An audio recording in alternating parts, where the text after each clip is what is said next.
जय श्री कृष्ण। आज जन्माष्टमी का अवसर है।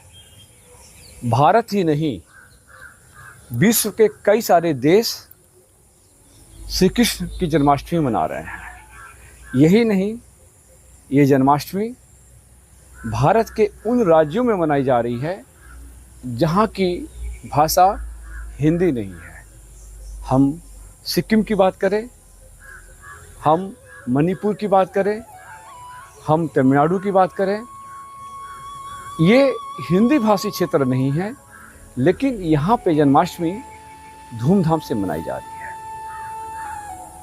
दोस्तों, ये इसलिए है, भारतीय दर्शन में कृष्ण का स्थान बुद्ध की तरह है। मैंने बुद्ध का नाम इसलिए लिया कि भारत के अलावा अगर किसी व्यक्ति या आध्यात्मिक गुरु का पूजा भारत के बाहर के देशों में होता है तो वो कृष्ण है। क्योंकि बुद्ध और कृष्ण के बाद में हम किसी को नहीं याद करते।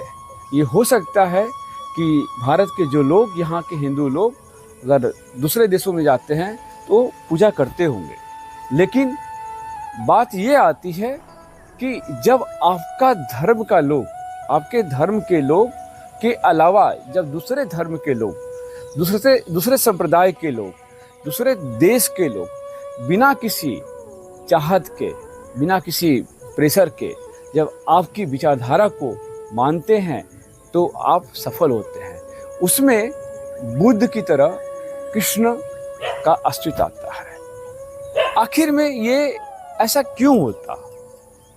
तो अगर हम कृष्ण की लीलाओं की बात करें, बाल्य जीवन से लेके उनके युवावस्था, प्रौढ़ावस्था और सबकी बात करें तो हमें मिल जाएगा।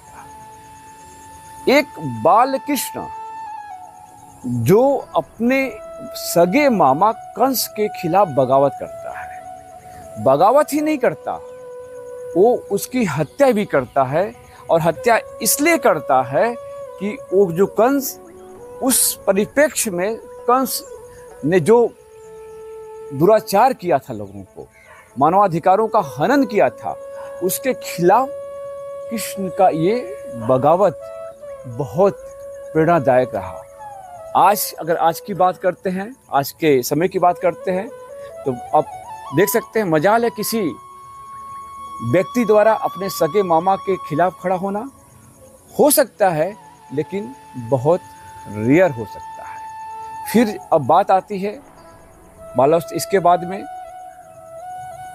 कृष्ण ने एक ऐसी सत्ता को चुनौती दिया जो उस समय की सांप्रदायिक कहें या धार्मिक कहें, उसका वो राजा कहा जाता था, इंद्र।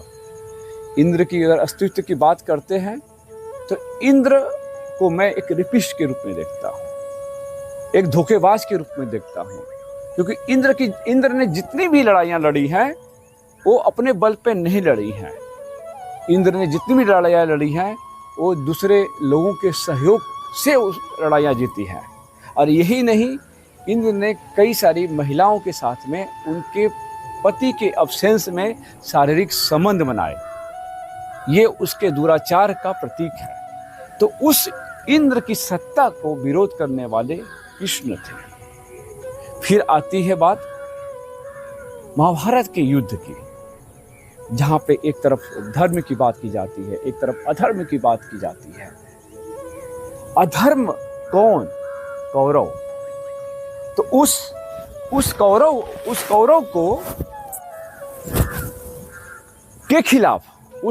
के खिलाफ कृष्ण ने अर्जुन और पांडवों को खड़ा किया।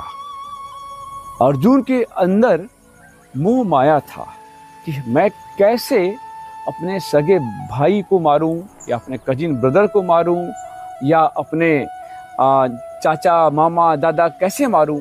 लेकिन कृष्ण ने वहाँ भी अर्जुन को खड़ा किया और ये साबित कर दिया कि अगर सामने वाला आपका भाई क्यों ना हो, आपका पिता क्यों ना हो, आपका चाचा क्यों ना हो, अगर मानवाधिकार का हनन करता है तो आपको उसके खिलाफ आवाज़ उठानी पड़ेगी, उसको दंड देना पड़ेगा। यही कारण है कि आज इस आधुनिक युग में भी बुद्ध के बाद, क्योंकि बुद्ध का एक अलग तरह का नेचर है कि आप जहाँ भी खोदेंगे, जिस जमीन को खोदेंगे, कहा जाता है वहाँ पे बुद्ध की प्रतिमा मिलती है। चाहे वो अयोध्या क्यों ना हो, मथुरा क्यों ना हो, वो चाहे आपका उज्जैन क्यों ना हो, वो आपका उड़ीसा का भुवनेश्वर, ये सब क्यों ना हो, हर जगह, यहाँ तक कि अफगानिस्तान में भी बुद्ध मिले थे, वहाँ पे उनका विध्वंस कर दिया गया। तो जापान में भी आज संपूर्ण जापान बुद्ध के पूजता है। तो उसके बाद में ये कृष्ण की बात आती है।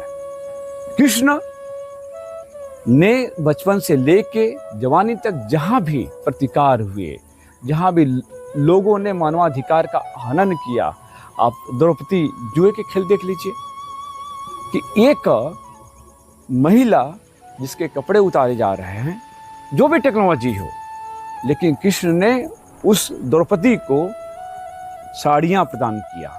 जो भी हो, हमें नहीं मालूम वहाँ पे कौन सी AI लगी है थी, कौन सा विज्ञान लगा था। अब इससे भी बड़ी बात आपको मैं बताऊं कि आज भी, फिलहाल आज तो लड़कियां बहुत मॉडर्न हो चुकी हैं और वो रात में 1 दिन क्या 10 दिन 12 दिन भी बाहर से घूम के अगर आती हैं तो समाज और उनका परिवार स्वीकार कर लेता है। लेकिन कृष्ण के समय एक बार मणिपुर की 16,000 लड़कियों को बगल का जो अभी राज्य है, जिसे हम असम के नाम से जानते हैं, के राजा के द्वारा किडनैप कर लिया गया। जब उनका किडनैप हुआ और उसके साथ उन लड़कियों के साथ में दुराचार हुए नहीं हुए इसका पता नहीं है, लेकिन जब उनका किडनैप हुआ और अगले दिन वो वापस घर आई तो उनके माता पिता, उनका समाज उनको स्वीकारने से मना कर दिया।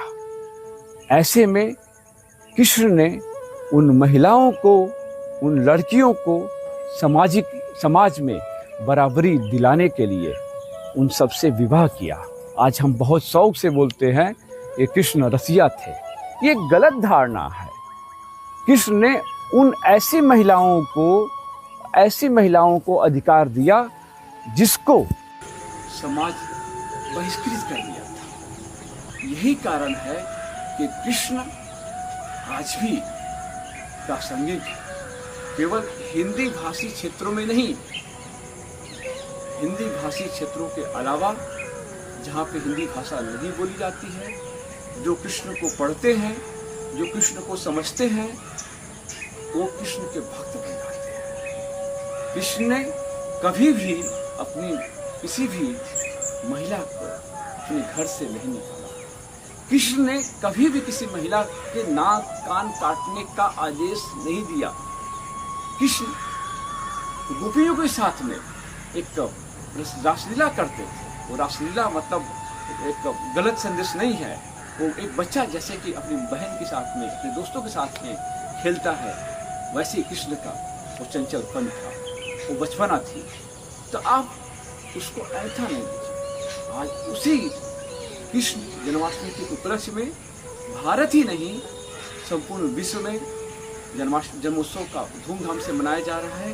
और मैं अभी हूँ वाराणसी के प्रसिद्ध central university, Banaras Hindu university में, जहाँ के त्रिवेणी संकुल में श्री कृष्ण जन्मोत्सव बहुत धूमधाम से मनाया जा रहा है। आप देख रहे हैं यहाँ पे जो लड़कियाँ हैं वो कृष्ण के अलग अलग रूपों को धारण किए हुए हैं और उस समाज को संदेश देने का प्रयास कर रही है।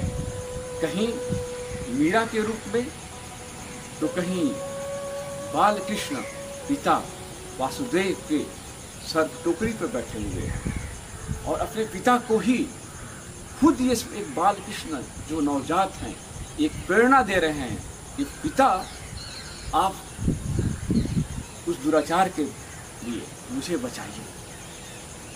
ये मजबूती है कृष्ण की, जो पैदा होते ही उनकी जो लीलाओं का जो वर्णन मिलता है यही है।